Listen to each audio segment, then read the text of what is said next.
Shout out Near Falls with D Hall's podcast. Welcome to Near Falls with D Hall. He's talking on bars and how they win it all. Yeah, it's just Near Falls with D Hall. The final takedown, the glory or the fall. So loosen up, step on in, wrestle with the need to win. We're talking Near Falls with D Hall. Ready or not, he's here to brawl.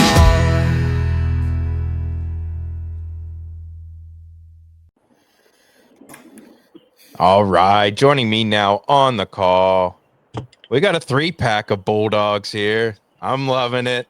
Gotta love when I spend some time with the Freedom Boys, of course. Head coach Zeke Stroop, assistant coaches Jake Pale and Tyler Alberts. Great to see you guys. Good to see you. Thanks for having us on again. As always, man. And, I love that you guys come in and a little bit of a tribe here. It's great. And, you guys are certainly moving in the right direction.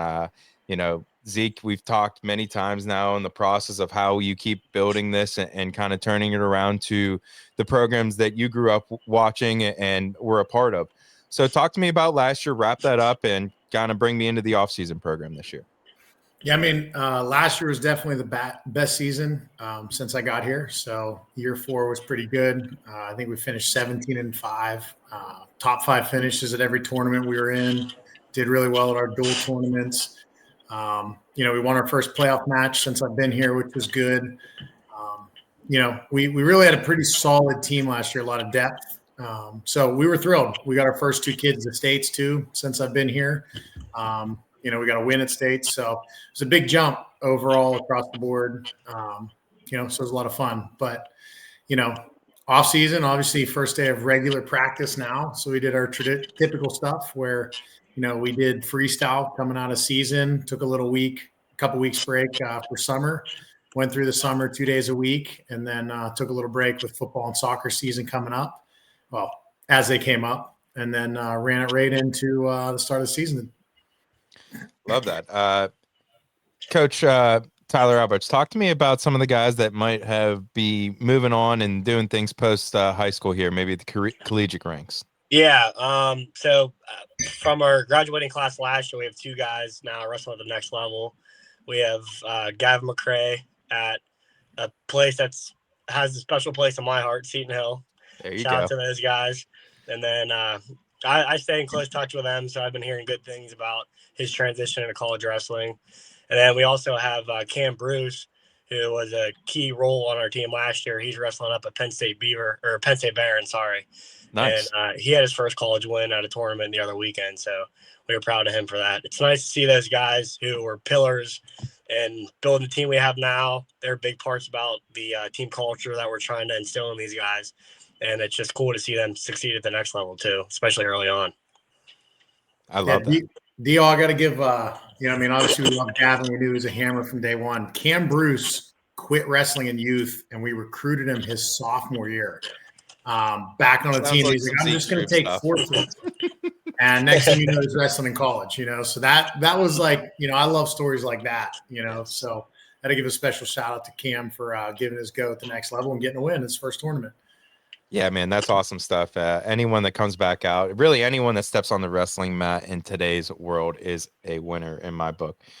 Okay, Jake Pale, talk to me about I see, you in the mat room maybe rolling around a little bit, getting your hands on some of these guys. Talk to me about, as the season gets going, give me a guy that may be a little under the radar that you think could pop on the scene this year. Under the radar guy, I'd have to go with Thomas Henry. He's one of our leaders. He's still somewhat newer to the sport, but he's been picking it up a lot the last few years. Like it. What weight is Thomas thinking? 52. Nice. Yep. Middleweight boy. I like that. All right, Zeke. Obviously, as you've built this thing up, man, it takes a large family, a large group to, make things go. And I know Freedom is no short on that. You guys have done that for years. So give me some people maybe behind the scenes that you want to shed some light on. Obviously my staff, super lucky. I would shout out Grant McCabe, because that was my boy as I coached at Seneca. He coached me at Freedom. We always joke. He always says, hey, man, you're the worst wrestler on your staff. I'm like, that means I'm doing a good job coaching, you know? So shout out to Tyler, to Jake, my assistant coach, Cool Egged. We just got another guy signed up this week, Brady Earhart. He wrestled in college, so that'll be down in our junior high program. We even are, something we always do is we bring in either in the summer or throughout the year, usually both, an outside coach. So we get brought into our staff. We usually bring him in once a week just to be a different voice. So we got Tom Tomio coming in this year. So we're super excited to have him working with all three of our levels. That's awesome, man. This week. So, it's a total team effort when it comes to coaching. All my dudes here are just like the most selfless people. We pick up, Pale today at practice pulls a kid who's having a rough day on day one and is talking to him, Ties in there drilling with someone and someone gets a break. It's just, these guys are awesome. Other than that, obviously, boosters are great. We have a great family there that's building it up, and we got that pretty stable. Some of our teachers, even just our teachers of freedom, are pretty awesome about coming to matches, checking in. But I gotta go to my staff. They make life easy, and they make us go further faster. So, Tyler, talk to me about, you just mentioned some of those guys that had graduated and you were pillars of your program. Who are some of those guys that you think are going to be pillars for this team? I think we have a lot of them. Our core group that we knew was coming up through the years is now a junior class. We also have a couple seniors who are going to have a good season, a couple sophomores, a couple guys. I think Zayshawn Williams is going to have another good year. I'm proud of him because he was one of the first guys who really stepped up and put in a full off season. He wrestled 30 plus matches in the off season and basically gave himself an additional high school season. So he made some big strides in the off season. Caden Braun's another one. He's one of the hardest workers in our room. He brings it every day, and he brings it out on the mat every day too. So he's another one who I think is going to make some noise this year. Good stuff. Zeke, Jake, anyone to add to that or anything to add to that? I'll let Jake go, and I'll wrap it up at the end. Okay, yeah. Well, to touch on Caden Braun, he obviously had a great year last year, and unfortunately his weight cut didn't go as planned, so he actually missed out on the postseason. We were all looking really forward to Caden Braun's postseason last year. We think it would have been pretty darn good. So that was unfortunate. So he'll rebound this year. And then one other guy, I'd say Zach Shearing. He had a very good freshman year. Definitely caught me off guard. I knew he'd do well, but a 30-win freshman, that's also really good. So that'll be another guy to keep your eyes on this year. I like that. Good stuff. Good, Zeke. Yeah, man. I think Braden Reynolds, had a good year last year. And he was kind of bouncing back and forth with Gavin. So I'm looking forward to see what he could do now where he's, the dude in that weight class. And we can't play around with matchups as much. Like I said, Thomas Henry. I'm really excited. A guy kind of under the radar is Charlie Brinkle. Well, wait. Got to highlight Charlie when we're on this call because he is just the epitome of what you want on your team. Never has been the greatest. I think he got hurt a little bit last year, maybe 16 wins, but he's the kid that gives you everything every minute, never an ounce of attitude. And last year he was in injury. He basically forced them to clear him to come back for playoffs. And he went out there and won a match against South Park with one arm, like legit one arm, and beat a pretty solid wrestler, a wrestler above 500. We had to go back and forth with his parents and doctors. Of course, he's coming off an injury in football, but I'm looking forward to him, man. I'm hoping he can make a run at regionals and just have a senior season to remember because he deserves it. That's the kind of kid he is. So I love that. That's a great call, Zeke. Zeke, talk to me about the schedule this year, man. Is it more the same, a little bit different? And do you guys all discuss it as a staff every year, what you're doing the next year? Yeah, we usually assess where the team's at. We want it to be appropriate. I think we my first year here, we didn't really have, I had 8 wrestlers expected and 4 were freshmen. We were a little softer, and then we kind of bit off more than we could chew the next year, had a rough start. And then we I think last year, year 4, I thought we got it pretty good. So it's almost the exact same schedule minus maybe one dual meet. but almost the exact same schedule. We thought it gave a nice bit of, some easier stuff to have a little break, have a little fun, but plenty of challenge as well.